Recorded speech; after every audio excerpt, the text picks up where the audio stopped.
Hello and welcome back to the channel. Welcome back to the Bob Dylan deep dive. We've reached 1966. Of course, he's just come off the back of a very important year for him as an artist. He's introducing these rock elements, the full band instrumentation to his music. And to me, this is the apex of that. Blonde on Blonde. I made reference to it earlier and in other videos that it was perhaps my favorite Bob Dylan album. I'm pretty sure it is.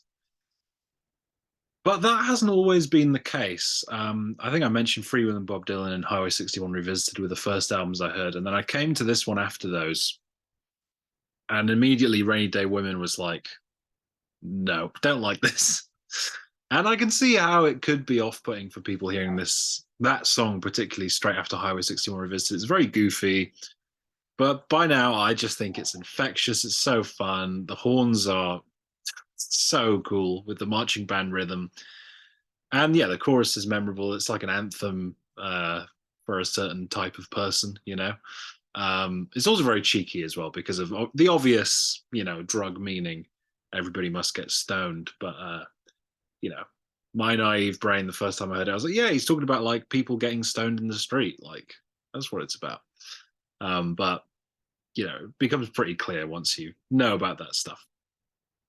And then the album just goes on a godly run of tracks from here. Pledging My Time, I think, is maybe the most underrated song on the album. No song on this album is underrated, let's be clear, because this is Blonde on Blonde we're talking about, one of the most acclaimed albums of all time. But relatively speaking, Pledging My Time, one of my favorite blues Dylan songs, maybe my favorite.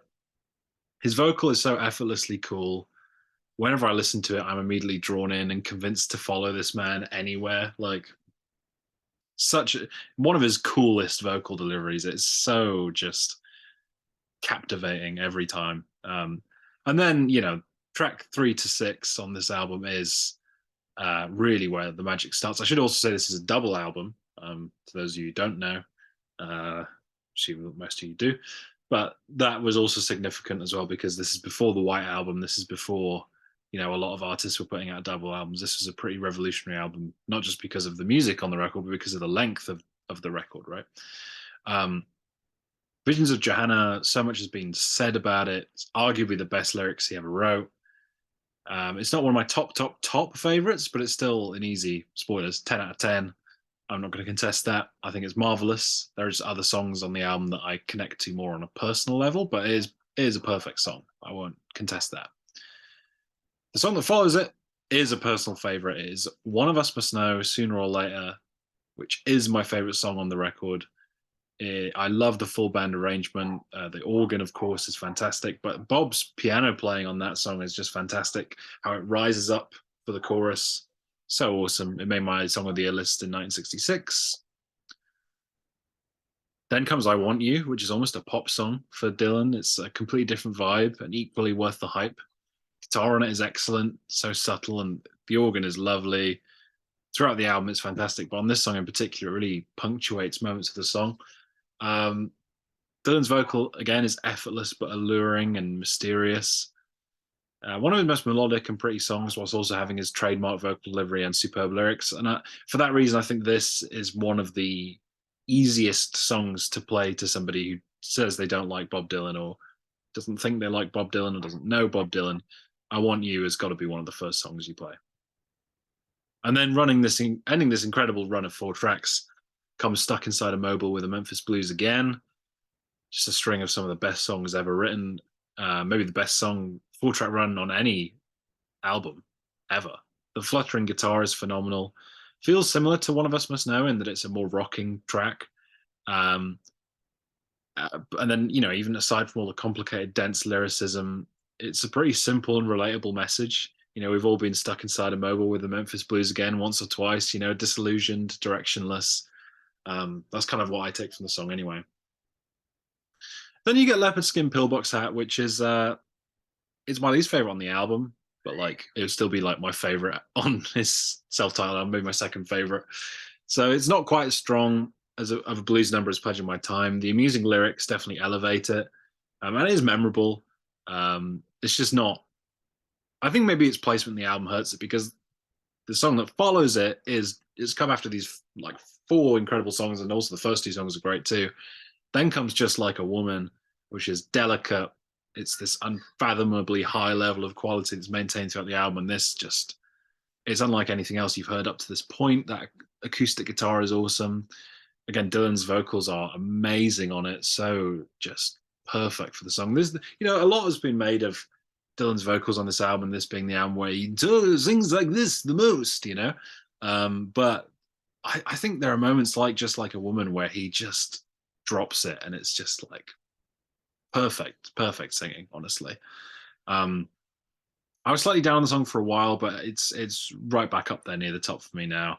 And again, the acoustic guitar part, how it sort of ends at the end of the chorus and then picks back up, just fantastic. Then you get Most Likely You Go Your Way and I'll Go Mine. It's just this cool bouncing rhythm, really awesome chorus. A song I always liked, but now I like it more than I ever have done before. There's such a swagger and coolness to it. And there's a pretty inventive chord progression, pretty different for the album, I think. You get Temporary Like Achilles, which is another bluesy song. A bit more sleepy and melancholic than the other bluesy songs, which gives it a unique vibe. It's got this haunting atmosphere to it, with the harmonica break definitely helping that, and the electric guitar as well really gives it that soundscape. And in that sense, I think the atmosphere of the album is definitely stronger than Highway 61 Revisited, even though it had songs like Ballad of a Thin Man, which is very sort of mysterious and atmospheric. There's more moments like that on the album, I think.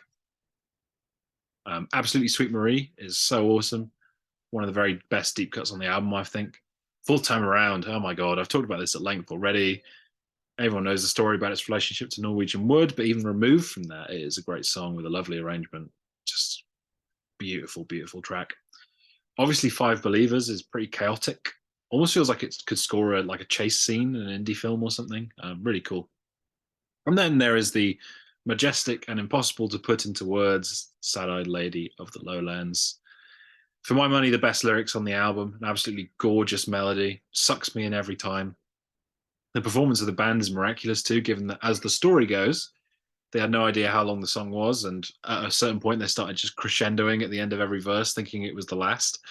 Um, I have nothing to add to the discussion, the large discussion of the song. There's so much written and said about it, but I absolutely love it as well. Um, Overall, this is Dylan at his most ambitious, at times his most melodic, his most mysterious and brooding, his most snarling, and definitely his most cool. This is his most cool album. No two ways about it. There is an effortless, just sort of look what I'm about to do. I'm about to do like an hour and a quarter of music, and it's all going to be amazing. There's something about the experience of hearing the album in full that is just so magical. I'm sucked in every time. Some of his very best material on here, and somehow it is still greater than the sum of its parts. It's a 10 out of 10, no doubt in my mind. Didn't even have to think about it. Then are the track ratings. Of course, I mentioned my favorite track is One of Us Must Know, Sooner or Later, but look at all those tens. I Want You, Sad-Eyed Lady of the Lowlands, Full Time Around, Stuck Inside a Mobile with the Memphis Blues Again, Just Like a Woman, Visions of Johanna, all perfect songs as well for my money. And the only one that sits below 9 is Leopard Skin Pillbox Hat, but I still think it's a great song. It's just not to the level of the rest of the album, in my opinion. And of course, in the overall ranking, shoots up to number 1, pipping Highway 61 Revisited. Be interesting to see if anything can usurp it. I doubt it, but that's what we're here on the journey for. You never know. You really never know. So thank you very much for watching. If you enjoyed the video, please like and subscribe if you haven't. Let me know what you think of Blonde on Blonde, what are your favorite tracks, and hopefully I will catch you soon.